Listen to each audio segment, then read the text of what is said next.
Welcome to Forging Plowshares, a community dedicated to cultivating the peaceful kingdom of God. We hope this part of our ongoing conversation stimulates your mind and challenges your heart about what it means to be a follower of Jesus. Please stay tuned at the end of the podcast for a short message about our ministry. In this podcast, we discuss the upcoming class on Bernard Lonergan with Jonathan Heaps. And Jonathan then goes through the 8-week course and how he's going to present it. And in addition, there is a bit of introduction and his background and engagement with Bernard Lonergan. And I think from this podcast, you get the idea that Jonathan has a depth of insight into Lonergan and knows him well enough that he can make Lonergan accessible and practical. And beyond that, I think what Jonathan is doing in his own work is extending the significance of Lonergan in actually doing a speculative theology or extending the theological project. And I think that's the value that there in Lonergan, is that there is a means of actually understanding what it is that we're doing when we're doing theology, and a means then of evaluating and making progress in the theological project. And so this class is coming up in February. February 16th is the first week. We'll decide when we meet, or before that class, we'll decide the day of the week. And it is an 8-week course. The cost in the course is minimal, is $150. I don't think you could take a university class like this anywhere in the country at this price. And you can register for the class now. The registration is open. So please go to Plowshares Bible Institute course offerings, and you can see how to register there. If you've never applied to Plowshares Bible Institute, just fill out an application, and then upon acceptance of the application, you can register for the course. And we also have another class that is coming up in February, actually starting before this class, on sin and salvation. And this is more of an introductory class, though it may be unique for those who have never taken an approach to theology in the way that we do it here at Forging Plowshares, that is, in and through a nonviolent understanding of who God is, a nonviolent atonement, but also a practical or realistic understanding of the real world deliverance that we have in Christ. And that class then will begin the first week of February, and registration is now open for that class. If you appreciate the work that we're doing here at Forging Plowshares, please reach out to us. Let us know that. You can email me personally. I'm happy to correspond with people at paulv.axton@gmail.com. Happy to correspond directly. If you have questions or inquiries, you can, I think, find my email through Forging Plowshares. You might consider supporting Forging Plowshares. We appreciate any donations. You might like us on social media and follow us. But point others then to the work that we're doing. This is one of the most in-depth podcasts, one of the most in-depth works that's put out there for public consumption. But of course, I think the way that we're enabled to do that is that our main purpose, or our overall purpose, is to provide a theological education at a price that is affordable. That's what we're doing. I think we're providing the level of a seminary education that anyone could get an education at an in-depth level for a minimal cost. So if you're interested in supporting that kind of effort, that kind of work, we appreciate any help that you might offer. But I hope you enjoy then this introduction to Jonathan Heaps, and we're very excited then about the upcoming class on Bernard Lonergan. Yeah, I'm here with Jonathan Heaps, and Jonathan is the head of the Lonergan Institute at Seton Hall University. Have I said all that right, Jonathan? That's all right. Yep. You are an expert in Bernard Lonergan. I came to know Jonathan. He and one of my students, Ryan Himmer, are good friends. And so Ryan introduced me to Jonathan.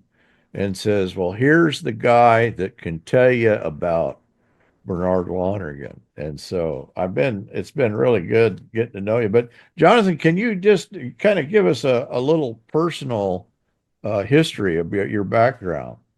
Yeah, thanks. So I grew up in the Bay Area in California. I'm the son of a nurse and a television newsman, and they both got a lot more schooling than any of their parents did, who were Midwestern Great Depression era folks. In fact, the sort of funny story is my dad was a very smart young man, and he went to a school in a high school in South LA and got himself into Stanford University. Wow. And his brother had to explain to his mom that Stanford was a better school than Westmont because his mom had heard of Westmont. So and grew up going to church. I grew up in a little denomination called the Evangelical Covenant Church, which is a low church pietist, a kind of post-Lutheran Scandinavian denomination here in the States. Was very involved. It's half a joke, but it's really quite literally true, is that I was both a good church kid and also kind of a troublemaker. So I 4 nights a week I was at church doing church stuff, and then 2 nights a week I was at punk and metal shows in abandoned storefronts in Sacramento. Oh, Uh, yes, we've all lived through those contradictions. yeah, yeah, I lived those contradictions and was not a good student at all. The great irony of my life is that I, in fact, do not have a high school diploma, but I have a PhD.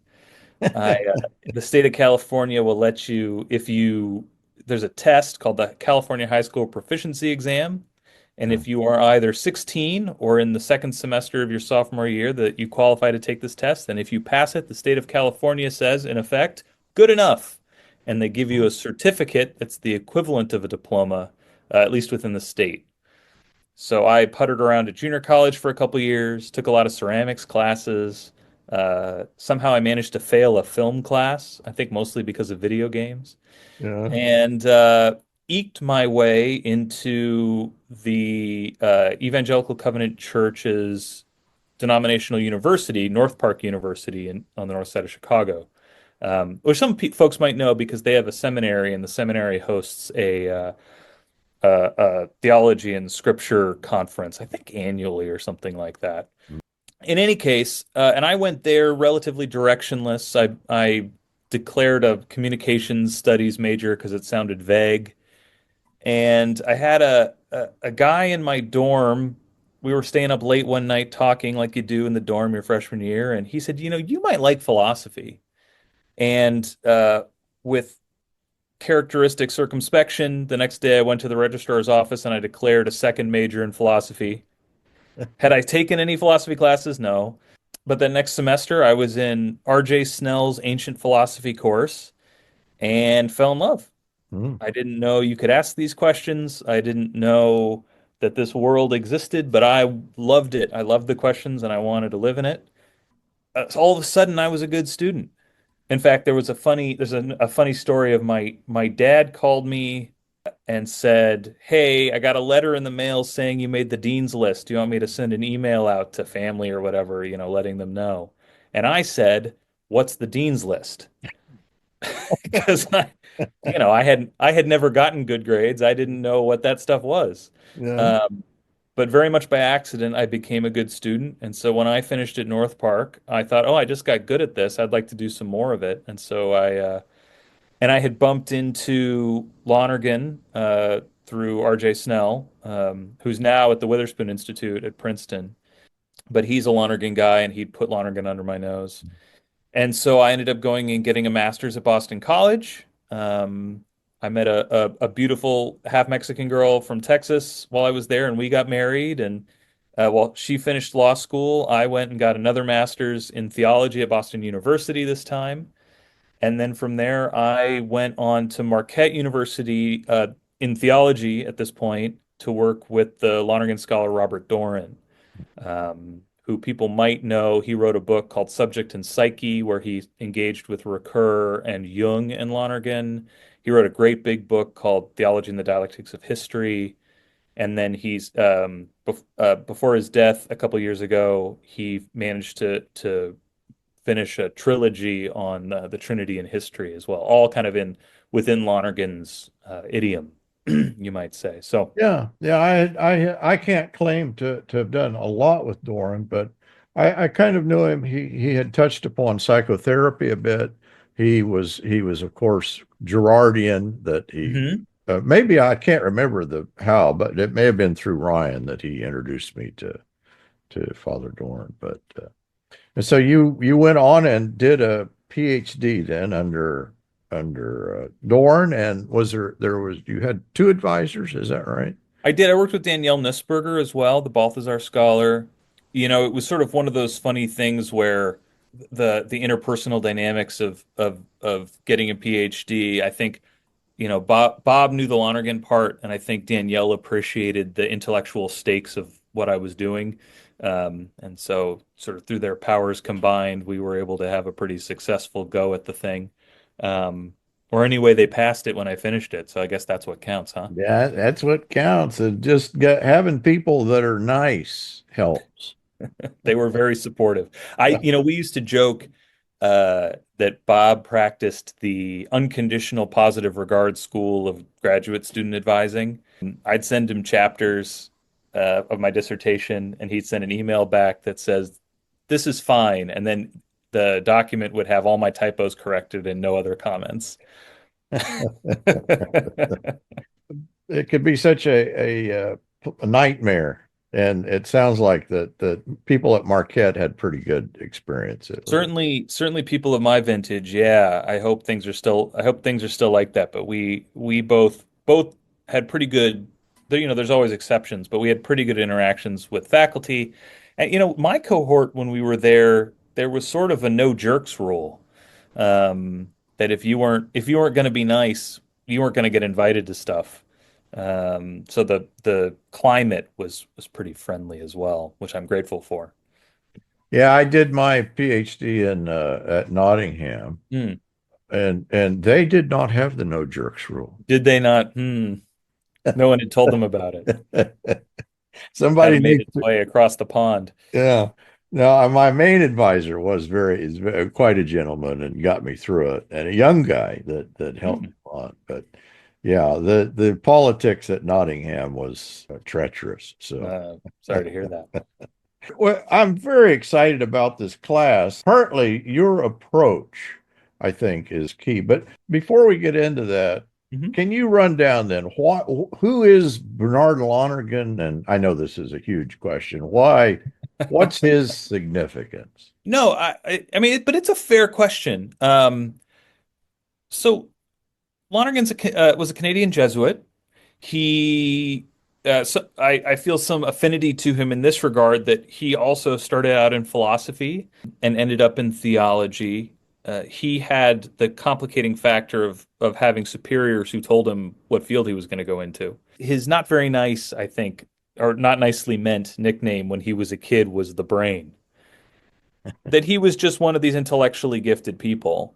And, for instance, when the Jesuits sent him to Heythrop College, he took outside undergraduate degrees in classics and mathematics alongside his philosophy degree at Heythrop. He sort of complained about his classmates that they found the idea of working hard at your studies to be something of an antisocial attitude. And he wanted to shut his door and light a cigarette and do the work. Mhm. So he was both intellectually gifted but also disciplined.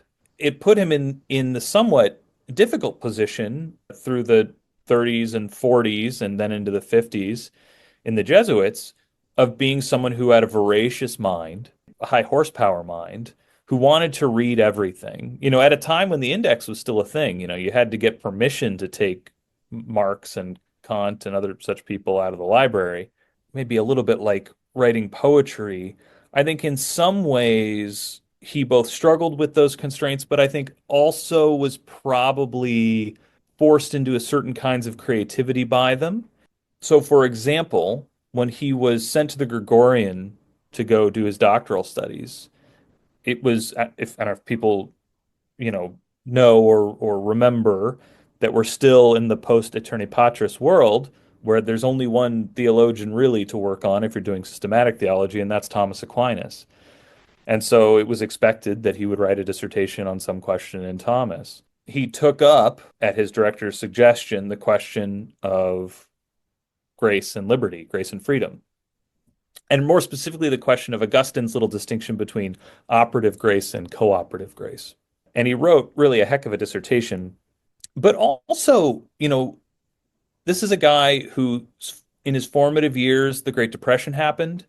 And then, while he's in Rome in the 30s, the fascism is on the march in Italy and in Germany. In fact, there's a great line in Bill Matthews' intellectual biography where he spent a summer at this house of studies in Germany, working on his German. And he had made some comment in a letter about how, the nationalist German students didn't take too well to his sort of Canadian jabs at them. And so he became interested in the philosophy and the theology of history. And interestingly enough, it was some of the work he was doing on Thomas on the psychological analogy for the Trinity, what in Thomas is called in English, the procession of the inner word or the mental word, the emanatio intelligibilis, the intelligible emanation of the inner word, as an analogy for procession in the Godhead, that had him make some breakthroughs into what he would later come to call cognitional theory, a theory of, as he puts it, what are humans doing when they're knowing? For him, he really came to see human understanding, what he called insight, as the difference that makes a difference between a historical situation that gets better and a historical situation that gets worse. When he looked at the Great Depression, one of the things he saw was people putting into effect economic policies that sort of sounded good at the level of slogan, but didn't actually make any sense at the level of the economy. And in fascist Italy, again, right, lots of sloganeering was stuff that people found affectively mobilizing, but was just nonsense. Being a good Thomist and a good Lonerganian, I like to say, not all stupidity is evil, but all evil is stupid. And so the stupidity of things like fascism were for him really the key. And so in the late 40s and then into the 50s, he's working on and then publishes his major philosophical work, Insight, which the subtitle of which is A Study of Human Understanding. It's about 700, 800 pages. It's a great big thing. It ranges all over the place from Riemannian geometry to depth psychology to metaphysics. I mean, it's a pretty compendious beast of a thing. But his point in it really, again, is the difference that makes a difference is understanding, is the light bulb being on versus being off. Oh, it's interesting to me that's Bonhoeffer came to a similar conclusion in Nazi Germany. It wasn't so much the people that were in some way purposely evil. He said the people I'm really afraid of are the stupid people. Yeah. I was just earlier today, I was reading a Lonergan quotation. Some of my colleagues were griping about institutional policy things, as academic colleagues sometimes are wont to do. And I said, I have a Lonergan quote for you. And the quote is, when knowledge is deficient, then fine feelings are apt to be expressed in what is called moral idealism, which is to say, lovely proposals that don't work out and often do more harm than good. Um, like Make America Great Again, or just to pull an example from the air, right? And interestingly, actually, in Insight, at the end of chapter 18, he has a little thing about the function of satire for revealing those absurdities for what they are. I always think of back, I guess a decade ago now, when Stephen Colbert had his Colbert Report, that so much of the stuff that he would do on that show was that kind of satire, was to present the absurdities in a way that showed that they were absurd. He had some libertarian think tank guy on and made him look like an enormous jerk merely by vociferously agreeing with him. Yeah, Um, yeah. and then, Lonergan, in some ways, on the back of that achievement, gets sent to the Gregorian to go teach theology himself, and is tasked with teaching Christology and Trinity, and did some other things. He taught a method and theology course here and there. But those were sort of his main tasks, were to teach Christology and Trinity. And to do it in the sort of curricular or curriculum of the time, which is to teach, everything was done in Latin pre-Vatican II. So everything is done in Latin and very much in the scholastic textbook style. And so we have now in the collected works Lonergan's textbooks with Latin and English facing pages. And if you're used to first certainly contemporary theology, but also a lot of the sort of more freewheeling continental theological works of the 20th century, it can be very alienating because it really is stuff like terms and definitions, and then a thesis, and then a syllogism that demonstrates the thesis, and then an excursus of the syllogism. I mean, it's really very rigid and sort of logicist. And that was sort of what he was expected to do. That was the genre in which he was expected to write and teach. And he found it very difficult to do that in a way that he felt was intellectually, I don't want to say intellectually honest, because I don't think there would be any question for him of intellectual dishonesty. Um, Especially around like doctrinal matters. Lonergan, interestingly, for as much as Lonergan is sometimes associated with a certain kind of post-Vatican II liberal Catholicism, sometimes grouped with Rahner and those kinds of narratives, as much as Lonergan was methodologically and philosophically forward-looking, he was dogmatically and doctrinally quite conservative. In fact, we have there's an essay called Christology Today, where some of the more experimental Christology stuff coming out of Holland, I guess it was, he really takes it to task. I mean, he really excoriates it. He doesn't have much patience for it. So I don't want to say intellectually dishonest, but he found it in a way that he is sort of inverse to the way he found engaging with Aquinas surprisingly intellectually liberating. Mhm. Teaching in that way he found really intellectually constraining. That he felt he couldn't give his students the theology that they needed to face the challenges of their own day. And so that, among a number of other questions, and also the big transitions that happened with Vatican II, lead Lonergan in the 1960s to really revisit in an intense way the question of theological method. In fact, we have all these occasional essays of him sort of trying to pose this question about what does a modern method in theology look like in distinction from the sort of medieval ideal. And we can talk more about what that means. That's part of what the course will be about. Let me see if I'm overstating it. No, And go that for it. is that across the board, theologically, it seems like things just got stuck. That theology was going nowhere, that there was a kind of downward spiral to it, that there were key breakthroughs that came about, and that Bernard Lonergan, if you had to cite, I don't know, in the Protestant world, maybe Karl Barth, or I've been dealing a little bit with Robert Jensen, Hmm. in Eastern Orthodoxy, maybe the rediscovery of Maximus and with Bulgakov. But it seems like that's the role that Lonergan is playing in this part of the world. Is that an accurate understanding?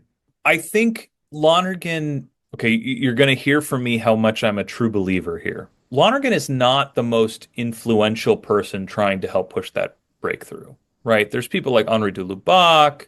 The sort of the whole ressourcement movement, right, is trying to bring to bear historical and philological methods that Protestants have been using for a good long time. There have been the Tübingen School before them, trying to make some headway in dealing with the problem of history in ways that scholastic metaphysical theology had proved itself largely unwilling to. And of course, there are these sort of great hulking figures like Rahner and Balthasar and folks like that. So I wouldn't want to put Lonergan out as the sort of flag bearer of the vanguard as far as that goes. But I will say that I think Lonergan saw with a certain clarity a radical form of the problem. Whether it was grasped or not, I don't know, but wasn't fully articulated by a lot of the other figures. that I think Lonergan saw in de Lubac and Chenu and the French Nouvelle school, and I think to some extent maybe in Ronner, I say that somewhat hesitantly, that there was a certain amount of half measures going on vis-a-vis the really radical problem of historical consciousness and what it means for there to be a kind of scientific ideal to theology that wasn't a metaphysical science, but that was a kind of humanistic science of theology. And so I think his clarity about the radical form of the problem is what pushed him away from sort of experiments in historical retrieval, which is what a lot of other folks were doing. And we're very, I mean, super needful. I don't mean to cast any of those things into shadow, Mhm. um, but pushed him towards this very abstract question of method. That he saw that if you were going to have something that was going to hold these scholarly efforts together as a credible intellectual discipline, it had to happen at the level of method because there wasn't any other thing else that you could sort of put the anchor into that was going to hold. I purposely did not talk about de Lubac, Balthazar, ressourcement, because I was a little curious how you placed Lonergan in that is the guy. Yeah, I mean, I think, or maybe if you're tantalized by that and you want to go deeper, I kind of tend to think, Lonergan will drag you into the deep water on some of the questions that those guys were getting started on. Now, again, I say getting started, not to denigrate them, but just to say they were in some ways creative theological geniuses because they were doing a new thing. And when you're doing a new thing, you're kind of just trying to see what works. Boy, you read de Lubac, and that's really clear, right? I mean, de Lubac's just kind of, he's got his note cards and he's running from the Gestapo and he's trying to put it together into something that works. Um, and the idea that there's a kind of programmatic methodological control established yet is not obvious to me anyway. So I think in your book, you talk about a reconception of modern theology scope. Is that Yeah. say how that is? So my book is called the Ambiguity of Being, Lonergan and the Problems, plural, of the Supernatural. And really part of what I'm trying to do there is look at, the debate over the relationship between the natural and the supernatural that flared up in the 40s in French, and into which Lonergan intervened only really once, and because a friend of de Lubac's asked him to at a conference, had kind of popped up again around the turn of the 21st century in English this time. So with folks like Milbank and Stephen A. Long and Reinhard Hütter and that crowd. And a lot of different people popped in. But in any case, my intervention into that controversy was to say that, really, I think there are two problems of the supernatural, not just one. Because it tends to be that the problem of the supernatural is articulated as a problem about what I call formal ontology. So where it's a problem about how is it that grace can be something which is gratuitous, but also necessary for our nature. Mhm. If it's necessary, it can't be gratuitous, and if it's gratuitous, then it must not be that it must not be integral to what we are, right? So because it's a what question about what we are, it becomes a question about natures, and so it ends up getting hashed out at the level of natures and powers and orders and all kinds of metaphysical terms like that. But what's interesting is when you read the debate in the 40s, and especially when you read the renewed debate in the 21st century, it's very clear that what's really at stake are a set of socio-political, cultural issues around atheism and secularism and political authority and all these kinds of things. And so what I said is, well, look, these are two different problems. And what the conversation up till now seems to have been doing is acting as though if you work out a formal ontology of the relationship between the natural and the supernatural, you can deduce from that a politics, a social theory, a cultural set of cultural norms. And that seems to me improbable, even though it seemed to be the tacit assumption of everybody who's writing in the discussion, no matter which side of the debate they're on. And so my argument in the book is to disaggregate the two questions, but also to show how they're functionally related. that working out the metaphysics, the formal ontology, really is a big help in those other in turning to ask those other questions, but all it can do is help you articulate those other questions. It can't help you answer them because they're not metaphysical questions, they're hermeneutical questions. Just to state the problem. Yeah. Is the problem the relationship between nature and grace? That is a specific instance of the more general problem. The more general problem is how does God's action and human act, how do God's action and human action interact? How do they relate to each other? Mm-hmm. If humans are doing stuff and God's doing stuff, what's the point of interface? Mm-hmm. And so there's a metaphysical solution to that, which is what Thomas Aquinas calls divine concursus, or cooperation. That God is the cause of all created causes, and that includes free causes, which is to say human action. And so God is also the cause of all the effects of human action, which is to say human cultures and polities and societies. And so God is, yes, and so, in a certain sense, Milbank is right that all of those arenas of the factum of the made are theologically relevant.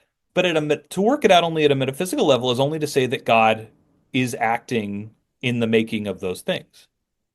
What it doesn't tell you is what God means by being involved in them. And it also creates this is the titular ambiguity. It creates the awkward ambiguity that if it's not sin or evil, God is acting in every culture, in every human action that's generative of every aspect of every human culture. And so to say on a metaphysical basis, well, God acts in that, doesn't tell you anything. All it tells you is that the action exists and has an effect. It doesn't tell you what it means. It doesn't tell you what it's for.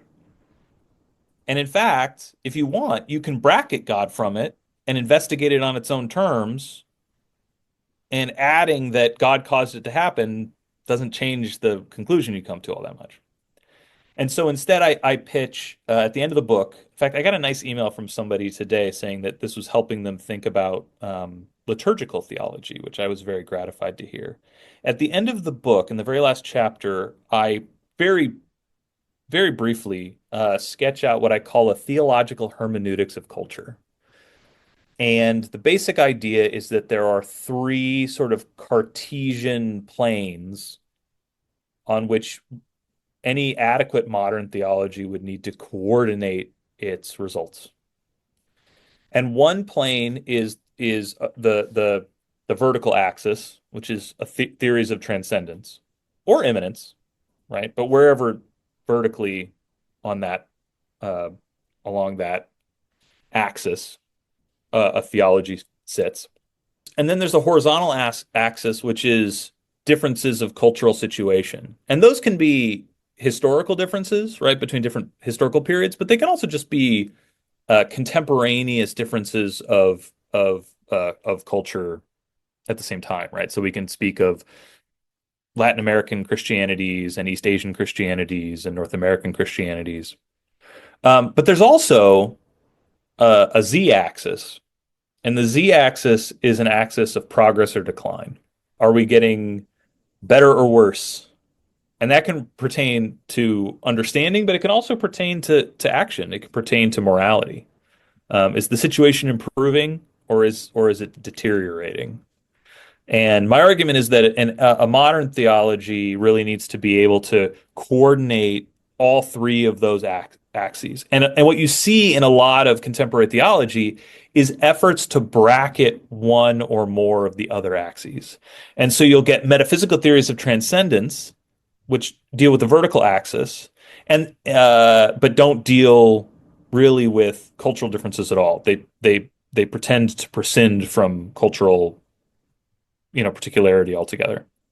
Or you'll get what are often called contextual theologies that think all that metaphysical stuff is sort of hopelessly abstract and of no real interest. Or anyway, nobody can really know. They're sort of agnostic about them. But they map all kinds of cultural differences in the expression of religious life. So they operate on the horizontal axis. Or you have highly morally sensitive theologies that are considered almost exclusively with whether things are getting more or less just. Histories of injustice, current contemporary injustices, avenues to create more justice, that kind of thing. Can I sum up and see if I'm following? What you're describing or the question that you're raising and trying to answer is, can we make progress in theology? Yeah. Can we measure that progress, and can we see the means by which of measuring it?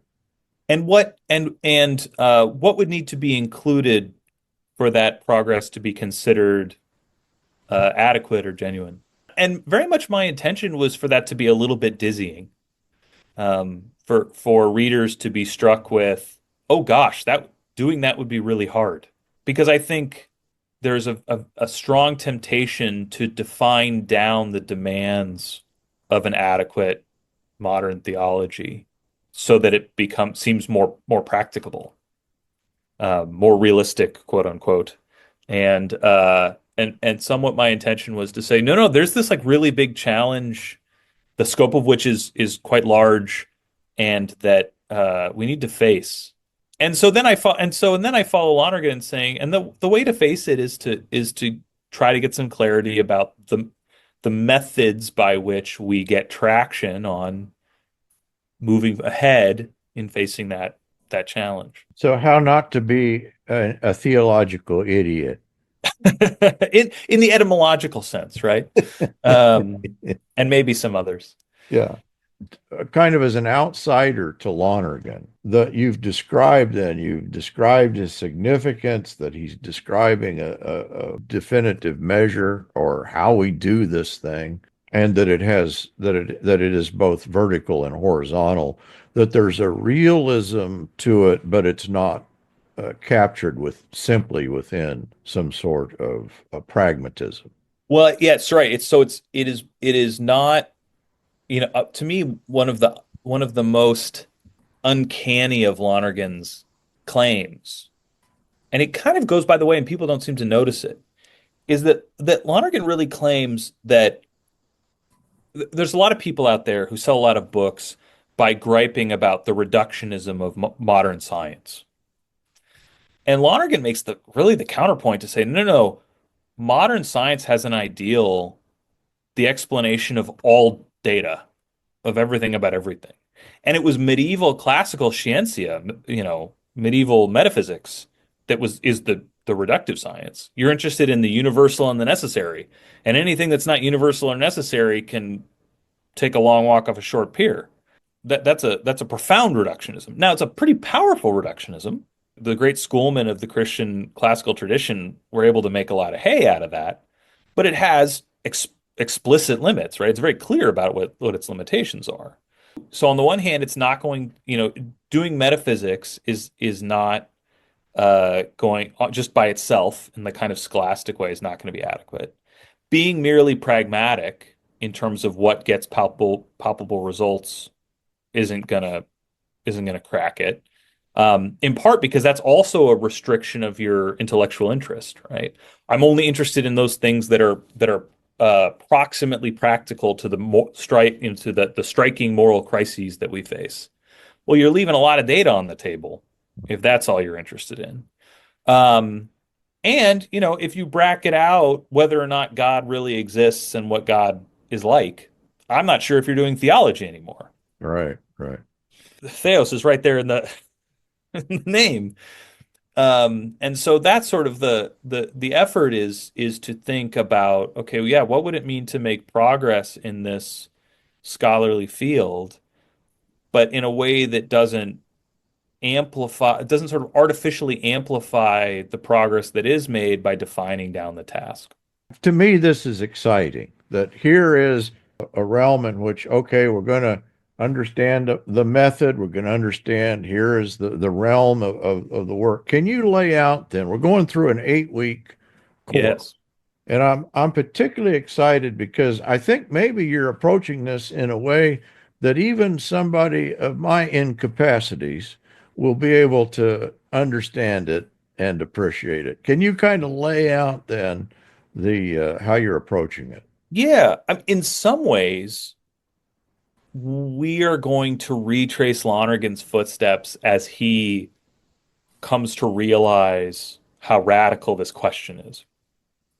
So this is not going to be a class in which I teach you about Lonergan's method in theology. Method in theology is not the assigned textbook. We're not, except for in the very last class, we're not going to talk about functional specialization. In other words, we're not going to jump ahead to Lonergan's answer because what my goal for the class is for people to appreciate the force of the question to which Lonergan meant method in theology to be an answer. This was kind of his life work in a way. And as I understand it, when he comes down to writing method in theology, he's kind of in a hurry. He thought he was going to die. My passing mention of him lighting a cigarette and getting to work was not fancy. In fact, we have in a letter to one of his superiors him saying, "Hey, I'll give these cigarette things up if you want me to, but if not, I'm going to need to up my budget." Uh, he liked to stay up late and read and smoke, Yeah. and it caught up with him in the '60s, and he was teaching at the Gregorian, and he discovered he had lung cancer, and he had come back to North America for surgery, and he had a lung removed, and really, I think, almost died, and thought he was going to die. And so, Method in Theology is a tough book to hand people because it's fairly underwritten because he was just trying to get the thing done and out the door because he thought this is it. Now, he happened to live for another decade because life can be funny that way. But yeah, he really he got the thing down on the page and out the door and published in 1972. Did you? I wanted you to continue that thought, but just to point out that, picking up method in theology, we might think that we could have that this would be accessible but I think what you're saying is, well, no, actually, we need to start before that and follow his thought because he's not really working that out for us in method in theology. That's right. He kind of jumps in assuming in some ways assuming what the problem is to which he's providing an answer or a solution. And what I want to do over these 8 weeks is spend some time getting acquainted with the problem. And so we're going to start with, we're going to start with Lonergan operating in that Latin language scholastic context. We're going to read one of the things we're going to read is the first chapter, the introduction to his Systematic Theology of the Trinity textbook, where he walks through, with explicit reference to the First Vatican Council, how he understands the task of doing speculative or systematic theology in that context. One of the things that I think particularly non-Catholic students might notice is that now he's got a first volume which traces the development of the Christological and Trinitarian dogmas. But for the purposes of doing systematic or speculative theology, you kind of take the dogmas as if they fell out of the sky. You have a kind of catechetical understanding of what they mean, and then you have a kind of sapiential, a wisdom-guided ordering of questions someone might have about the dogmas, and then you try to, in a kind of orderly fashion, deal with those questions. Which is like what Thomas Aquinas does, right? Aquinas starts with, all right, how can there be procession in God? If God's eternal and infinite, how do you have a process? If God is pure act, how do you have process, right? That's the kind of A1 question Aquinas thought you had to answer before you could get to persons or any other thing. And maybe the key in this, you're using a term that is a very interesting term, I think, and that's speculative theology. That there is, as I understand it, what you're describing, if you could describe a little bit what that is and how there is a recovery then of speculative theology. Thanks. Yeah, that's a very good point. Before there was historical theology and systematic theology, which is the division in theological education that has been the case for my whole life. In Catholic theology, you had what was sometimes called positive theology. We might call it dogmatic theology. And then there was speculative theology. The way Lonergan hashes it out is the idea is basically positive theology is going to work out what it is the church teaches. And speculative theology goes, all right, how should we understand that? And then a systematic theology might be, okay, can we fit our ad hoc understanding of the various particular doctrines and dogmas together into one big coherent picture? Lonergan was very moved, I think, helped by John Henry Newman. Newman was one of Lonergan's early influences as a philosophy undergraduate student. And he was very moved by Newman's little line about 10,000 intellectual difficulties do not equal one doubt in one's faith. And so for Lonergan, theology begins with assent, at least in this earlier sort of more scholastic mode, with assent to what the doctrines and dogmas are, to the truth of them on the basis of the authority, the teaching authority of the church. And so speculative theology then begins when questions occur to you about, okay, I've said these things are true. How can that be? I go to mass and I say that the Son is begotten of the Father and the Spirit proceeds from the Father, or from the Father and the Son, depending on your tradition. How can it be that there is begetting and proceeding in God, given what we mean by the word God? That's a speculative problem. Now, one of the nice things about speculative theology, the way Lonergan thinks about it, is that because it begins an affirmation of the truth of the doctrines and dogmas, speculative failure is not heterodoxy or heresy. And so you're really not fighting over what should it be that we say the church teaches. It's not doctrinal or dogmatic theology. And if you're Catholic, it's that task is offloaded onto bishops, so you kind of don't have to worry about it. Really, what we're arguing about is, all right, given that these are the doctrines, how does that work? How does this make sense? These things that seem he makes an analogy in Grace and Freedom to something he calls dialectical positions in physics, where at the time there was some mystification about how light could be both a particle and a wave, and the physicists go, well, we know it's a particle and we know it's a wave. We don't have a theory for how it's both. And Lonergan said, speculative theology is a little like that.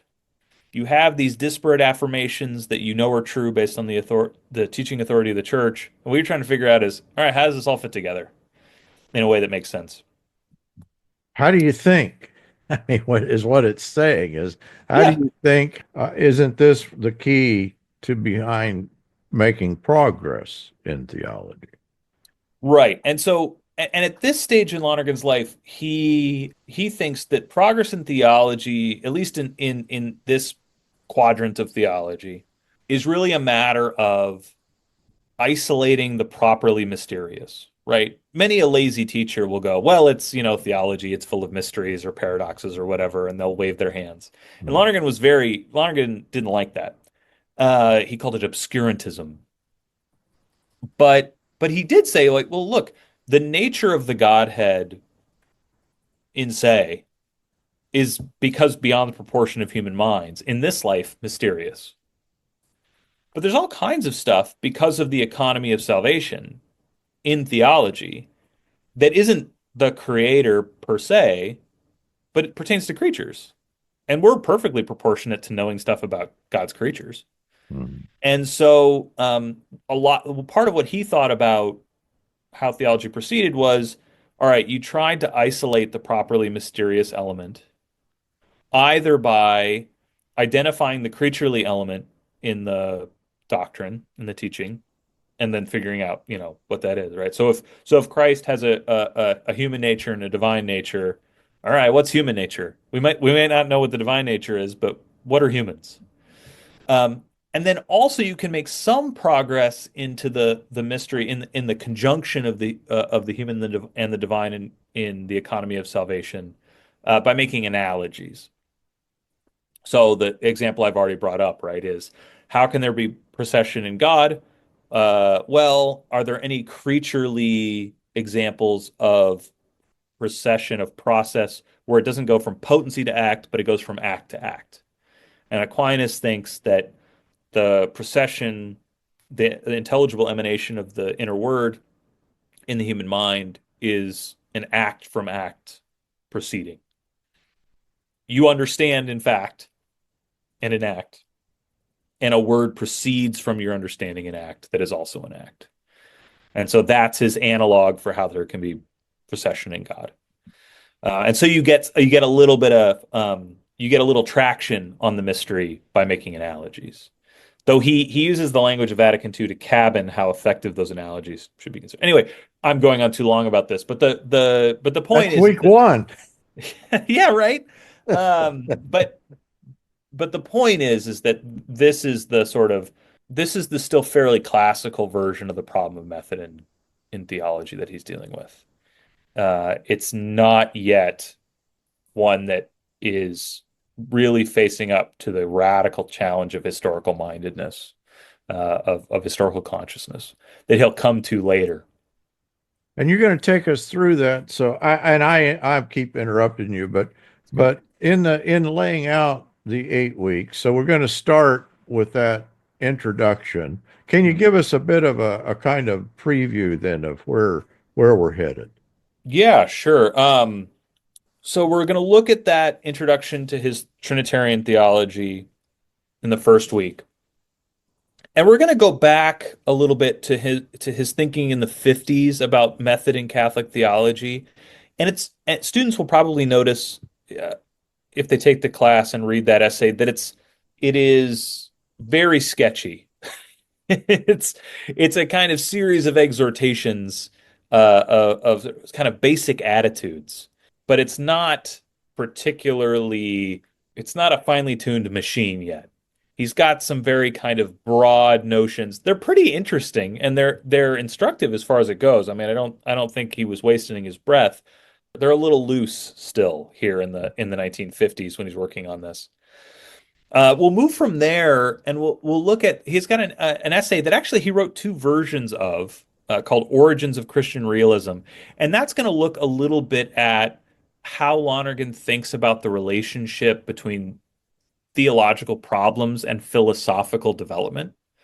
And specifically in that case, it's a look at the development of Christological teaching. And so we'll look at that.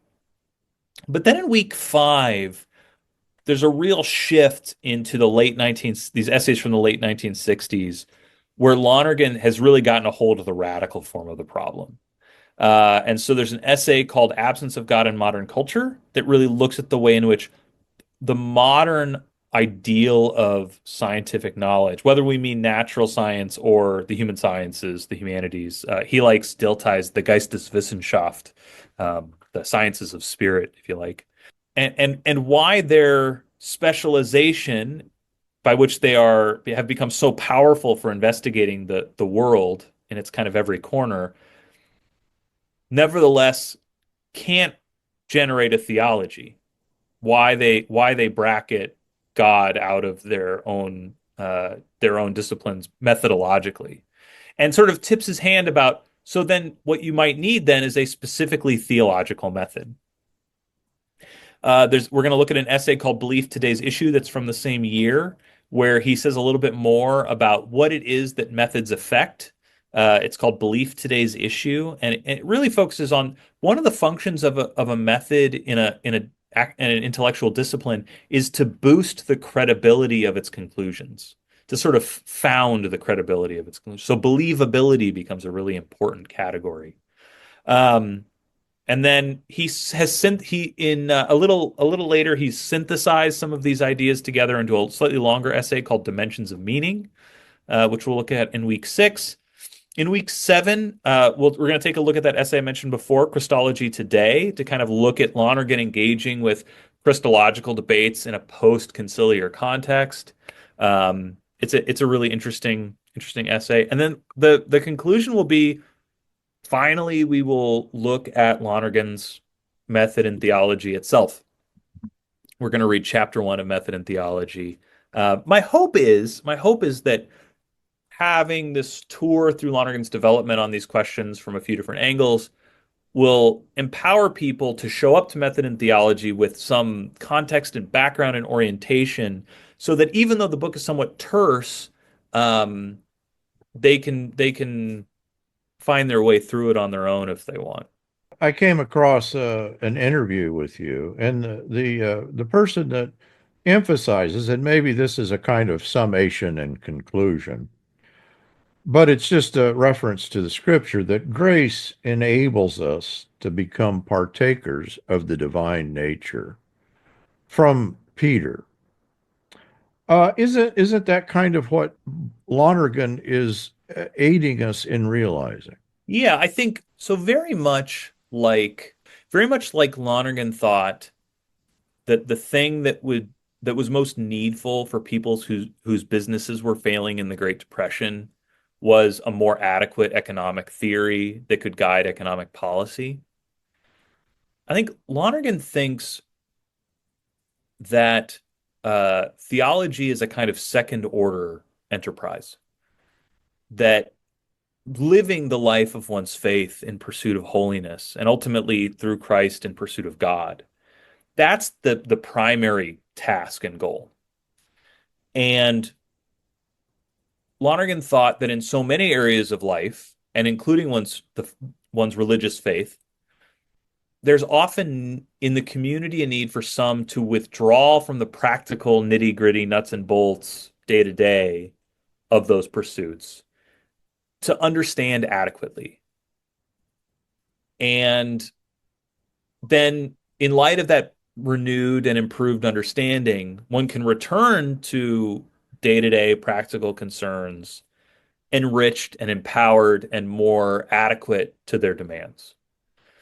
And so for Lonergan, it's much more important that one, by imitating Christ and being indwelled by the Holy Spirit, become like God than it is that they have sophisticated scholarly theological understanding. But for an adult person, it's needful to have adequate intellectual resources to be able to face up to those practical challenges at the level of one's own culture and time and situation.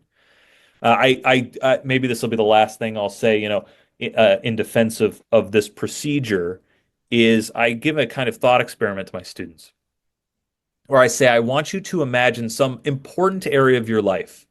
And they're 19, 20, so I always use basically the same two examples. I say, think of romantic relationships and think of your finances. Now, I want you to imagine that for the rest of your life, in that one area of your life, you can only operate based on what you understood about that area when you were 14. Every other area of your life, you can learn more and get sophistication and more experience. But in the area of your romantic relationships or your finances, all you've got is what you got together at 14. And then I say, how's that part of your life going to go? And they go, oh, it's going to be a train wreck. And then I say, and when do most people stop getting religious education? When they're like about 14. Yeah. And how's religion going, do you think? And they all go, no, not great. And I go, well, if everybody's walking around with as much as they could kind of get wedged into them at 14, they might need a deeper and richer set of intellectual resources to live out their life of faith in a way adequate to being an adult in this time, in this place, in this culture. I think that's a great sales point to this class. Man, I'm really looking forward to this, Jonathan. I'm so glad that you've agreed to do this. The class will start the week of the February 16th. Not that we meet that day, and runs for 8 weeks. And as I understand it, Jonathan, you're providing a lot of the material in the class, or it's all going to be up in the learning management software. It's all PDF. It's all ready to go, and we'll work out a day to meet, and we'll read and talk and enjoy the life of the mind. All right, looking forward to it, Jonathan. Thank you so much. Forging Plowshares is a community dedicated to cultivating the peaceful kingdom by providing in-depth, transformative biblical and theological education and discipleship. If you have found this podcast valuable, please remember to share on social media. If you have questions about what you've heard, or if you'd like to learn more about how you can get involved with Forging Plowshares or even support this ministry financially, please visit our website, forgingplowshares.org.